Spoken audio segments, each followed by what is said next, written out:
Entonces, el desarrollo del intestino primitivo se va a dividir en el intestino faríngeo, la faringe, que se extiende desde la membrana orofaríngea hasta el divertículo respiratorio y forma parte del intestino anterior.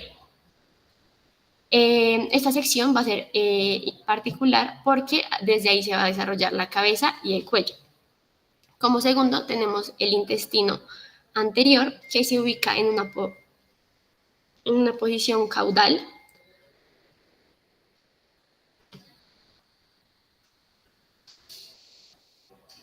Al tubo faríngeo desde el divertículo respiratorio y se extiende hasta la vaginación hepática. Entonces, este intestino anterior va a dar el esófago, la tráquea, el estómago, el duodeno proximal, el hígado, el páncreas y las vías biliares. El intestino medio inicia en un punto caudal a la yema hepática y se extiende hasta el sitio de unión de los 2/3 derechos y del tercio izquierdo del colon transverso en el adulto y va a dar el asa intestinal primaria, el duodeno distal, el yeyuno, el ilion, el ciego, el apéndice, el colon ascendente y 2/3 proximales del colon transverso. Y en el intestino posterior se va a extender hasta el tercio izquierdo del colon transverso hasta llegar a la membrana cloacal. Entonces, pues, como primero del intestino primitivo anterior tenemos el esófago. Pues, cuando el embrión tiene alrededor de 4 semanas, aparece lo que es el divertículo respiratorio o yema pulmonar, que es la que vemos aquí. Este se va a separar de forma gradual de la porción dorsal del intestino anterior por medio de lo que es la formación de pliegues traqueoesofágicos. Estos se van a fusionar en la línea media y van a crear el tabique traqueoesofágico, como lo vemos en la segunda imagen. De este modo, el intestino anterior se divide en una porción ventral, que va a ser el primordio respiratorio, y una porción dorsal, que va a ser el esófago.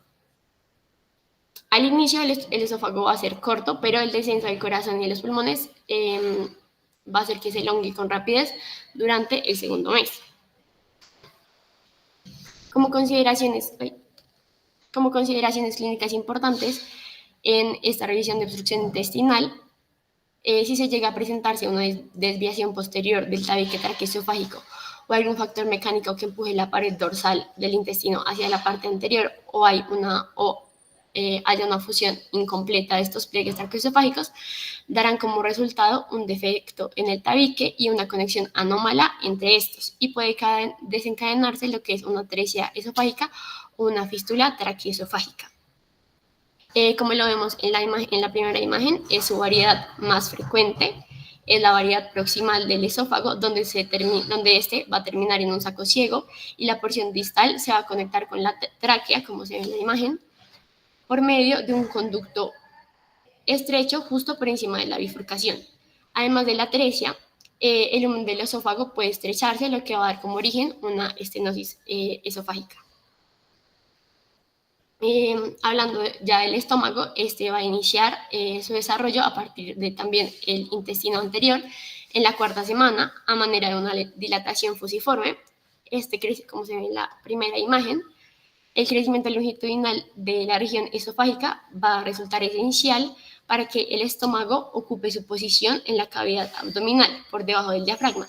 Si este crecimiento no se presenta, la consecuencia va a ser una hernia diafragmática y que el estómago permanezca en la cavidad torácica y comprima los pulmones. El estómago va a rotar 90 grados en sentido a las manecillas del reloj en torno a su eje longitudinal, haciendo que el lado izquierdo se oriente hacia el frente y su lado derecho hacia la parte posterior. Durante esta rotación, la pared posterior del estómago va a crecer con rapidez y va a dar lo que es la curvatura mayor y la curvatura menor.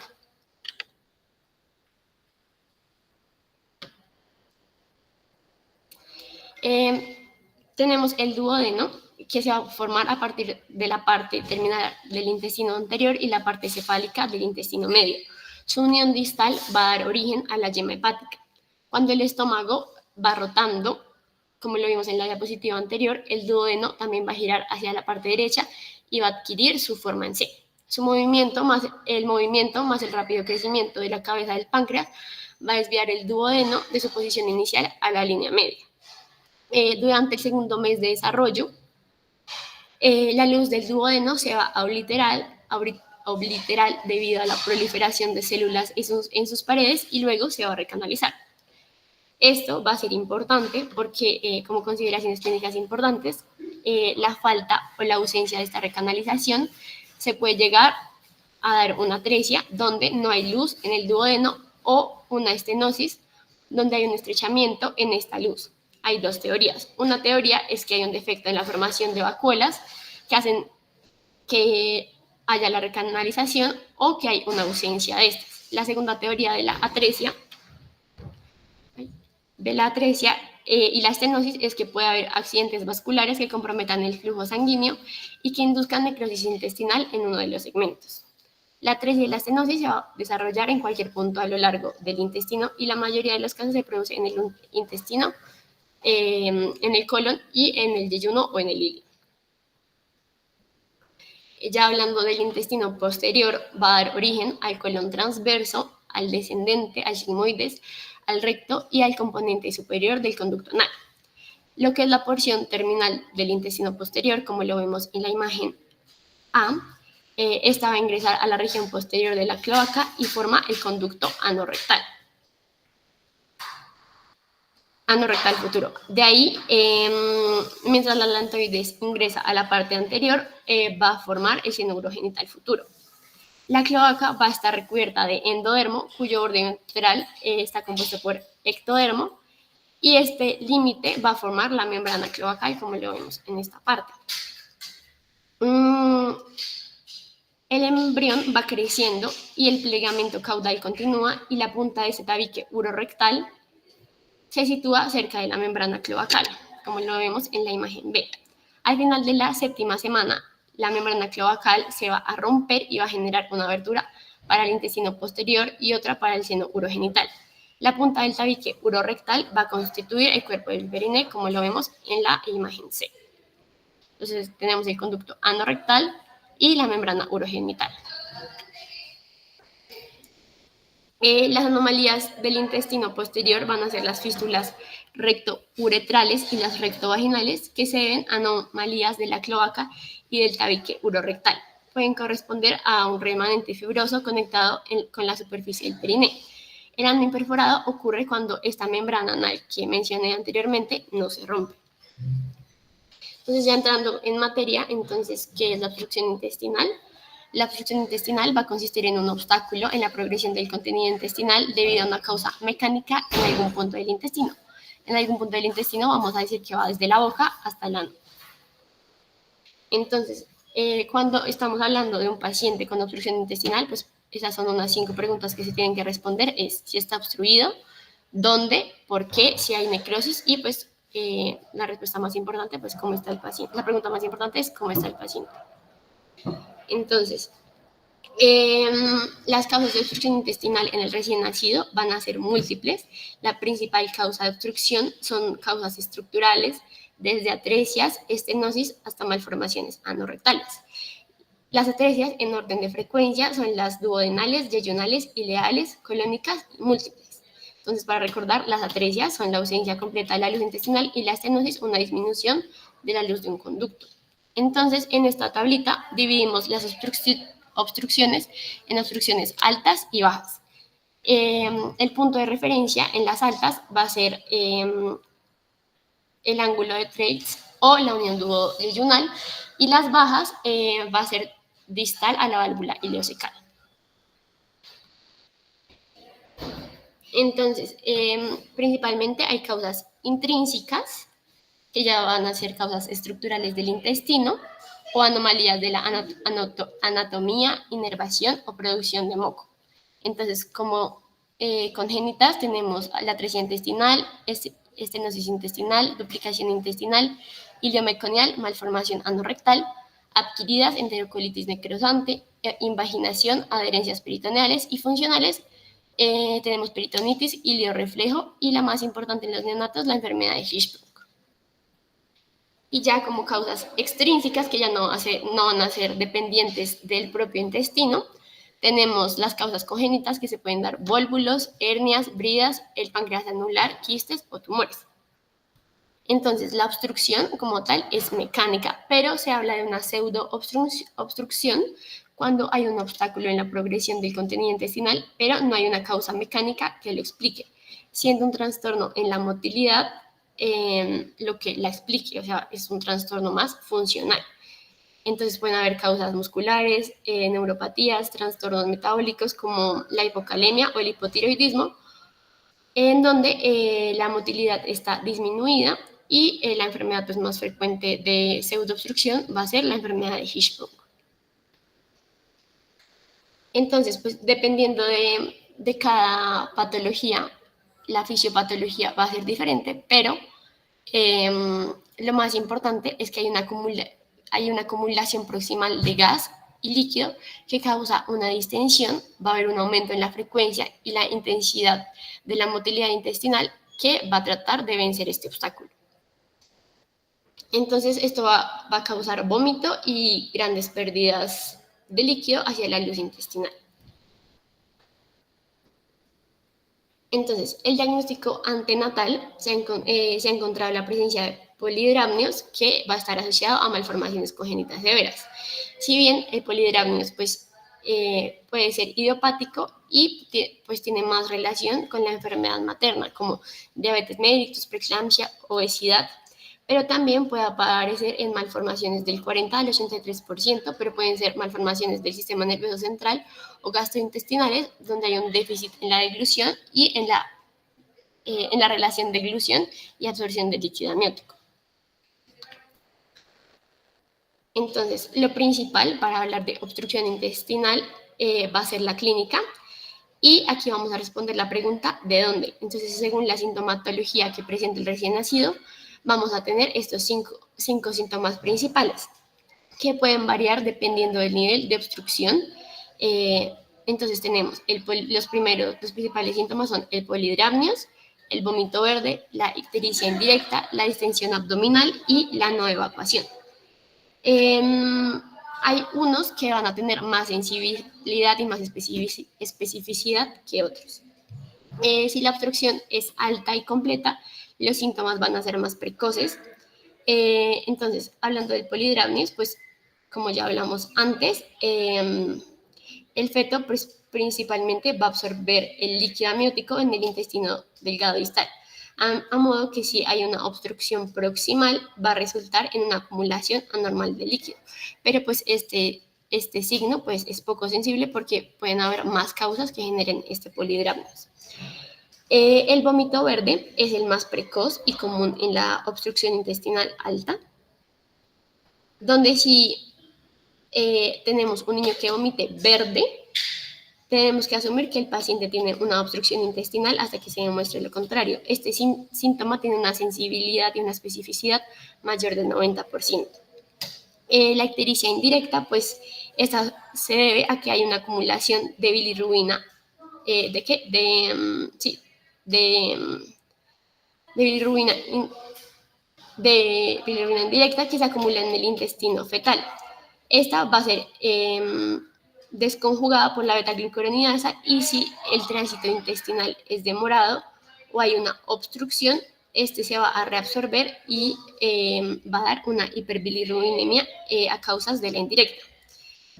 La distensión abdominal se puede presentar de 24 a 48 horas con asas intestinales visibles, como lo vemos en la imagen de la derecha, y la no evacuación. Si un paciente tiene falta de evacuación en las primeras 24 horas, podemos decir que tiene una obstrucción intestinal. Estos dos últimos, la distensión abdominal y la no evacuación, van a sugerir una obstrucción intestinal baja. Los recién nacidos con una obstrucción alta pueden no mostrar distensión y pueden presentar evacuación meconial normal.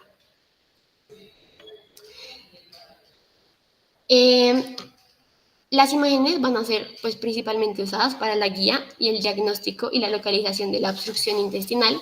La radiografía va a ser la primera imagen, independientemente de la edad del paciente, para determinar si hay signos o no de obstrucción, si es alta, si es baja o si hay perforación. Si hay perforación, se pueden usar proyecciones antero-posterior y decúbito lateral izquierdo. Entonces, los signos que vamos a evaluar en los rayos X son la distinción de asas, los niveles hidroaéreos y la ausencia de gas distal. Para la distinción de asas vamos a usar la distancia interpedicular en L1 o el ancho de un cuerpo vertebral, que lo vamos a usar como el límite superior para compararlo con una asa distendida. Entonces, como vemos en la imagen, la linecita azul va a ser el diámetro interpedicular de una vértebra y lo vamos a comparar con la línea roja, que va a ser un asa distendido, que va a ser mayor. Ahí podemos decir que hay distensión de las asas. Normalmente también el aire va a llenar el estómago inmediatamente después del nacimiento, el intestino delgado a las 12 horas y el colon a las 24 horas. Cuando hay obstrucción intestinal, este aire se va a detener abruptamente, dejando al resto del intestino sin aire. Y esto se verá radiológicamente como niveles hidroaéreos y ausencia de gas distal. Entonces, en esta imagen, pues vamos a ver unos patrones que se ven en la obstrucción intestinal. Entonces, la primera imagen es una distribución de gas uniforme a lo largo de todo el intestino y en el estómago no hay dilatación. En la imagen B vamos a ver un patrón de doble burbuja donde se van a evidenciar dos burbujas en la parte superior del abdomen. Una se va a ver más grande y más superior y la otra, que va a estar a la derecha, se va a ver más pequeña y está más distendida. Esta se puede observar, esta radiografía es una radiografía clásica de atresia duodenal dada por el estómago, que es el de la izquierda, y la otra por el duodeno dilatado. Estos son otros patrones que tenemos: el de la única burbuja, el de la triple burbuja y el de la única burbuja con gas distal. Estos siguientes van a ser el de la doble burbuja con gas distal, la dilatación generalizada, que se puede ver en la obstrucción ileal o de colon, y la dilatación diseminada, que se van a ver levemente dilatados y no hay rasgos distintivos en su apariencia y van a estar dispersos en el abdomen y la pelvis. Entonces, la fluoroscopia pues, es una ayuda diagnóstica para la localización de esta obstrucción. Vamos a usar las vías digestivas altas para excluir malrotaciones. Este va a tener una sensibilidad del 96%. Entonces, lo que vamos a ver es que el medio de contraste va a pasar por las vías digestivas altas, y si el paciente tiene una atresia duodenal, como vemos en la imagen B, de aquí arribita, vamos a ver que este medio de contraste no logra pasar. Si vemos un estrechamiento duodenal proximal, pero si hay paso de contraste a pesar de este estrechamiento, podemos decir que el paciente puede tener una estenosis duodenal. El colon por enema también nos va a servir en los patrones radiológicos anteriores que mostraron una dilatación múltiple y difusa, y nos va a sugerir que esta obstrucción intestinal es baja, y pues ahí vamos a usar el colon por enema. Entonces, en la imagen de la izquierda vamos a ver que un microcolon donde el diámetro total del colon va a estar disminuido, un colon corto donde el diámetro está disminuido, y el contraste termina en algún punto antes del ciego. Y la imagen C, que es el cambio de calibre, que es una imagen importante que nos muestra una zona de transición con un cambio de calibre de pequeño a dilatado en el colon distal, que principalmente se va a presentar en la enfermedad de Hirschsprung. Y ya la segunda es un colon normal de un calibre y de longitud normal. Entonces, ya entrando a las patologías, pues vamos a hablar de la atresia esofágica, donde, como ya dije, la atresia va a ser la ausencia completa de la luz intestinal. Estos niños van a nacer con shock, pueden nacer con cialorrea, con dificultad respiratoria. En las primeras horas de vida vamos a clasificar si hay presencia o no de fístula traqueoesofágica. Entonces, la atresia esofágica va a estar asociada a múltiples cromosopatías o malformaciones. La principal es el síndrome de Baxter, que va a estar asociada a malformaciones vertebrales, anorrectales, cardíacas, fístulas traqueoesofágicas, alteración renal y en las extremidades. Como antenatalmente podemos ver en las ecografías que el paciente pues tenga un polidramnios o una ausencia o disminución de la cámara gástrica, como se ve en la imagen. En esta radiografía podemos ver los rasgos clásicos que se ven en un niño con una atresia esofágica. Se observa que la sonda en la parte superior de la bolsa se ha doblado un poco en su extremo y hay aire en el estómago y en el intestino, lo que va a indicar que hay presencia de una fístula traqueoesofágica distal. Entonces a todos los niños cuando nacen les hacen en la adaptación neonatal, se pasa una sonda orogástrica para verificar si hay permeabilidad esofágica y para ver el drenaje gástrico. Si el drenaje es de color verde o es mayor a 20 miligramos kilogramo, se debe asumir que el paciente tiene una obstrucción intestinal.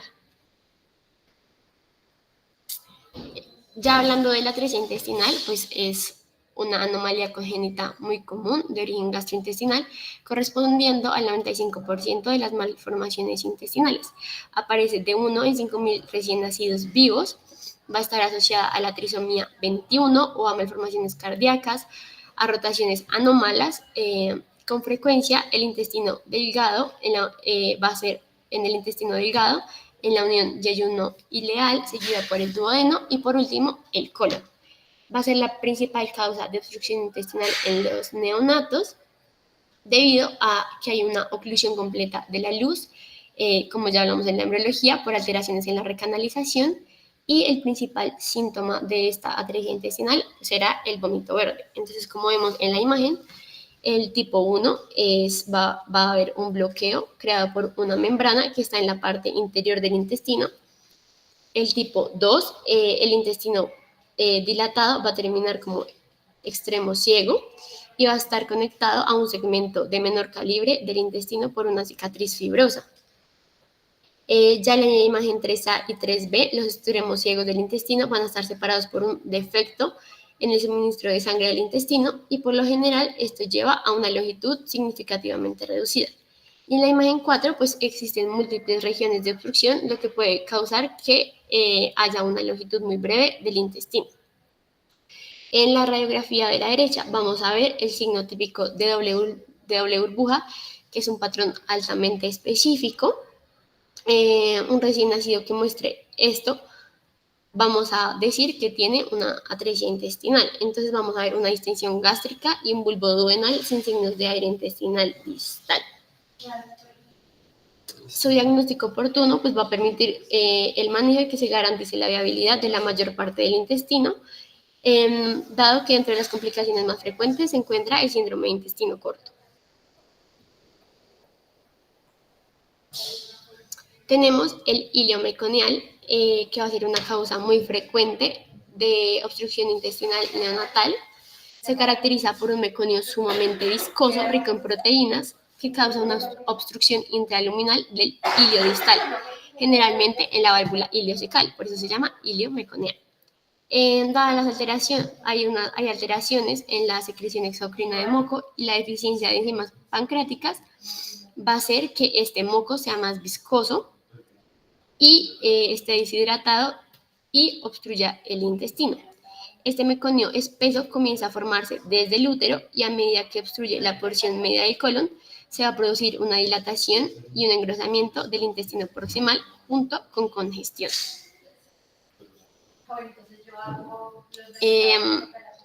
Bueno, las malformaciones anorrectales se da de 1 en 4.000 a 5.000 recién nacidos vivos. Es más frecuente en hombres y en los hombres la atresia anorrectal va a ser más frecuente, la atresia anorrectal con una fístula recto-uretral. En las niñas va a ser más frecuente con fístula recto-vestibular. La atresia anorrectal sin fístula es una anomalía bastante infrecuente y va a aparecer aproximadamente en el 5% de los pacientes y se va a asociar con síndrome de Down. En estos pacientes que hay que inspeccionar la evacuación. Si no está en las primeras 24 horas, hay que evaluar el perine, el ano y si por la orina sale meconio y descartar una fístula. Entonces, la atresia rectal, pues el recto suele terminar de forma ciega aproximadamente 2 centímetros antes de la piel y el recto y la uretra pues no se comunican. Y por último tenemos una de las enfermedades más importantes en los neonatos, que es la enfermedad de Hirschsprung. Es la segunda causa de obstrucción intestinal neonatal, se va a presentar de un 15 a un 20% y se presenta de 1 en 5.000 recién nacidos vivos. Esta va a dar una obstrucción intestinal baja, también conocida como el megacolon. Esta se va a caracterizar por ausencia de células ganglionares en los plexos nerviosos, autónomos, mientérico y submucoso del intestino. Va a haber una alteración en la motilidad, se puede presentar de forma aislada en el 70% de los casos, asociada a cromosopatías en el 12% o a malformaciones múltiples en el 18%. Durante el periodo neonatal, la mayoría de los pacientes pues van a presentar distensión abdominal, vómitos biliosos e intolerancia alimentaria, y el retraso de la expulsión del meconio más allá de las primeras horas se va a presentar en el 90% de los casos. El segmento de esta ausencia de células ganglionares puede variar en su longitud desde ultracorto hasta segmentos más largos, siendo más frecuente en la localización rectosigmoidea. Entonces, en esta radiografía simple de la izquierda vamos a ver una distensión generalizada causada por esas asas intestinales dilatadas por todo el abdomen. El siguiente paso, si sospechamos de una obstrucción intestinal baja, es hacer el colon por enema, donde vamos a ver el signo patognomónico, como se ve en la imagen de la derecha, que va a haber una zona de transición entre el intestino normal y el intestino aganglionar. La porción del colon aganglionar va a estar dilatada y la otra parte va a estar hipoplásica. Y ya, eso fue todo. Muchas gracias, Alejandra. Excelente presentación. Realmente pues es muy importante que nosotros, próximos a ser médicos generales y pues los que ya lo son, tengamos siempre presentes estas patologías y también pues sospecharlas en caso de pues enfrentarnos ante un paciente que sea pues neonato y que esté cursando con una obstrucción intestinal. ¿Alguien tiene alguna duda, alguna pregunta, sugerencia? Bueno, no sé si se está escuchando bien, pero pues felicitaciones, Aleja. Abordaste el tema, digamos que de manera muy completa, abordaste como las principales causas de obstrucción intestinal en los neonatos. em, y lo que dice Lau es muy importante. Uno tiene que sospechar estas patologías, pero para sospecharlas, pues uno tiene que conocerlas y tiene que saber que existen. Entonces, felicitaciones por eso. Quería también resaltar varias cositas que me gustaron. Uno fue pues haber metido lo de la embriología en relación a ciertas patologías, porque como ustedes ven en estos casos, casi que la gran mayoría de estas patologías que nosotros vemos tienen un origen en ese desarrollo embriológico. Entonces es mucho más fácil entender em, cómo funcionan todas estas patologías si uno entiende desde el principio la embriología. Y quería también, pues, como hacerles énfasis en que el examen físico es súper importante. Ustedes ahí vieron que la clínica nos ayuda tanto a mirar si el paciente está obstruido como a mirar a qué altura puede estar la obstrucción. Entonces, si tenemos un paciente que vomita mucho, seguramente la obstrucción va a ser alta. Un paciente que no hace popó y que está distendido, puede que la obstrucción sea más baja. Mm, En cuanto al examen físico, también es súper importante lo que dijo Aleja. Siempre, siempre, siempre hay que examinarles la colita a los bebés. A veces tenemos bebés que no hacen popó y que están distendidos y pasan varios días y va uno a verles la colita y tienen una malformación anorrectal. Entonces, súper importante evaluarles la colita a todos los bebés cuando nacen. Y lo otro que me gustó que tengan muy presentes son las imágenes. Con las imágenes, ustedes ven que hay patrones radiológicos que son muy característicos de ciertas patologías, sobre todo con la radiografía de abdomen. em, a veces solamente con eso ya tenemos el diagnóstico, no necesitamos, sobre todo en las atresias, no necesitamos las vías digestivas ni nada. Si tenemos un paciente que vomita todo lo que le dan, que está más o menos distendido y que le toman una radiografía y tiene una doble burbuja, pues ustedes ya saben que seguramente va a tener una obstrucción a nivel del duodeno. Entonces, y lo otro que te quería también reforzar es que con el hilio meconial, que es cuando ese meconio está muy espeso, tengan presente que en esos casos se asocian sobre todo a la fibrosis quística. Entonces, eso sería como un estudio que habría que hacerle adicional al bebé. Y finalmente, ya pues en cuanto al tratamiento, pues tener presente que el tratamiento de estos niños pues no siempre es urgente. Si tenemos un bebé que está con su parte respiratoria comprometida y le sospechamos una atresia, podemos esperar un par de días, podemos estabilizarlo, podemos ponerle una sondita, pasarle nutrición parenteral y podemos llevarlo a cirugía cuando esté en las mejores condiciones posibles. No sé si hayan más preguntas, si alguno tenga un comentario, pero muy bien, felicitaciones, Aleja. Gracias, Doc.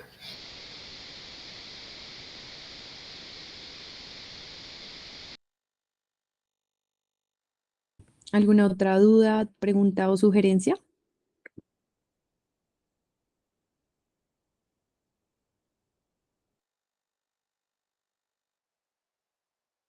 Bueno, no siendo más, muchísimas gracias a todos por acompañarnos esta noche. Los esperamos en una próxima charla. Buenas noches, muchas gracias. Gracias, hasta luego. Muchas gracias. Muchas gracias. Muchas gracias, hasta luego.